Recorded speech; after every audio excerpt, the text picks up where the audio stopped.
Welcome to this week's virtual Drasha. This week we have the incredible privilege to read Parshas Vayigash, and we read of the emotional reunion between Yosef and his brothers, Yosef and his father. It's interesting because even though we know these stories well, it's not like we're waiting with bated breath how it's going to turn out, what's going to happen. We're acutely aware of the storyline of how all of the events unfold, yet the drama, the beauty, the challenges, the difficulty, the emotion are acute each and every year. And the Torah tells us about one especially moving reunion.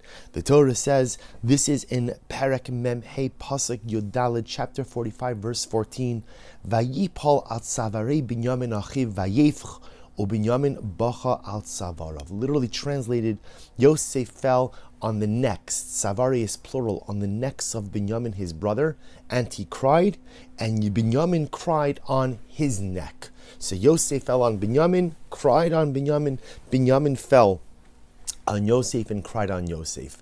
And Rashi is bothered by, first of all, why are you talking about the neck? Just say they cried.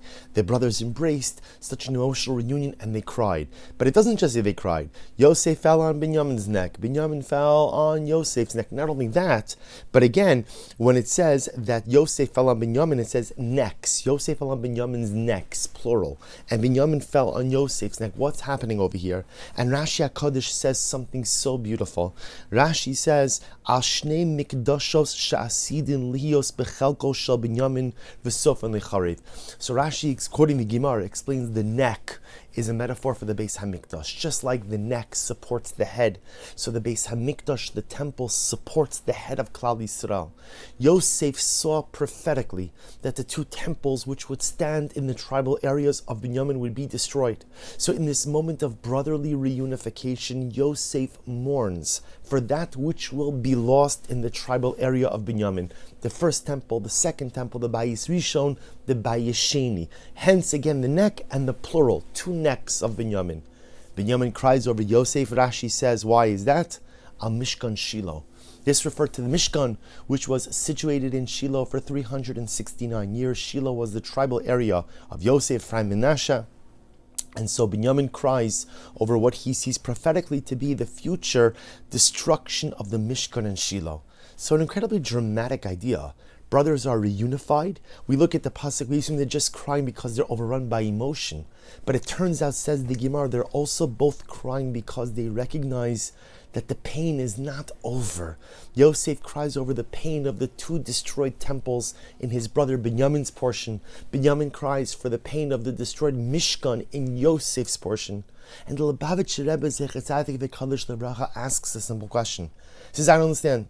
Why is Yosef crying over Binyamin's destroyed temples, and Binyamin is crying over Yosef's destroyed Mishkan, the destroyed tabernacle? Why doesn't Yosef cry over his loss? Let Yosef cry over the Mishkan in Shiloh that's going to be destroyed, and let Binyamin cry over the two Batei Mikdash, the two temples, which will be destroyed in his tribal area. And the Rebbe says something absolutely beautiful. The Rebbe says, when you see someone else who is suffering and you see someone else who is having difficulty, we are required to exhibit empathy. You see, many times in life, when I see someone else struggling, there's nothing really I can do to alleviate their struggle. There's nothing I can do to help them with their problem. There's nothing I can do to go and help them with a solution. So what am I obligated to do when I see someone else struggling? The Rebbe says, I'm obligated to be empathic. I'm obligated to be compassionate. I'm obligated to emote a sense of empathy, concern. I feel your pain. I feel your pain. So that's what's happening over here.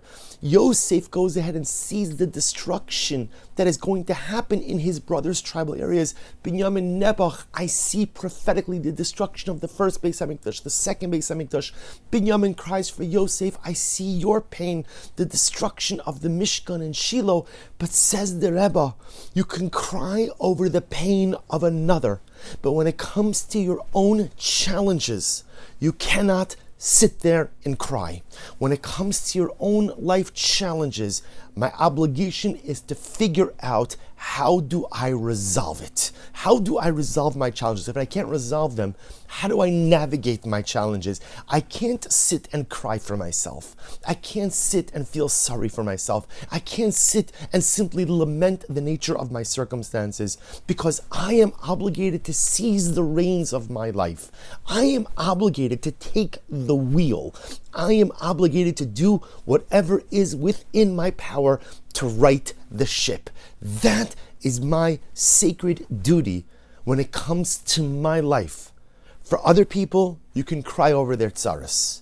For your own tsaras, for your own difficulties, don't spend your emotional energy crying, because crying is not going to change a thing.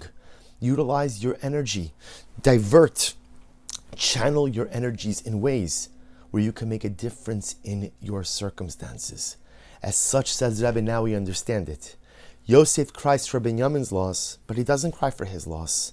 Yosef also sees prophetically that the Mishkan and Shiloh is going to be destroyed, but he figures, what could I do? What could I do to potentially avert that? What could I do to potentially change that? Or if I can't change it, what could I do in order to make myself and to make my offspring stronger, so that we can make that challenge, we can meet that challenge on our own?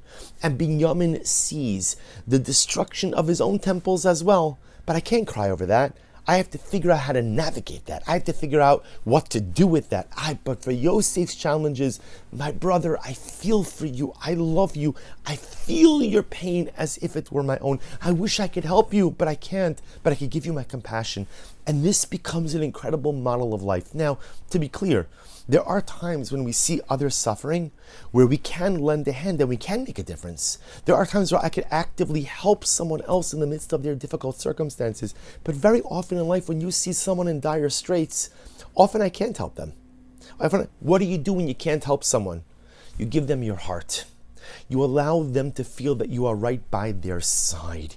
You give them your compassion. You give them your empathy. You give them an attentive ear, a listening ear, a shoulder to cry on. You give them an embrace. You give them a kiss. You give them whatever they need so that they don't feel alone. But what I'm really communicating is, I can't fix your problem, but I'm right here by your side. But when it comes to our own issues, our own challenges, our own difficult circumstances, we cannot utilize our precious personalistic energy crying and lamenting. Instead, we must figure out how to take the reins, how to take the wheel, how to try to take control of the situation, and how to devise a resolution and a solution. This incredible and awesome and important life lesson learned from Yosef and Binyamin, each one crying over the pain of the other, but neither crying for the pain of themselves. Because the tears spent in lamenting one's circumstances is wasted time and wasted energy. When it comes to our own challenges in life, we have one mission and one mission only. Try to navigate, try to go ahead and solve, try to address to the best of our ability. Wishing everyone a good Erev Shabbos and a beautiful Shabbos Kodesh.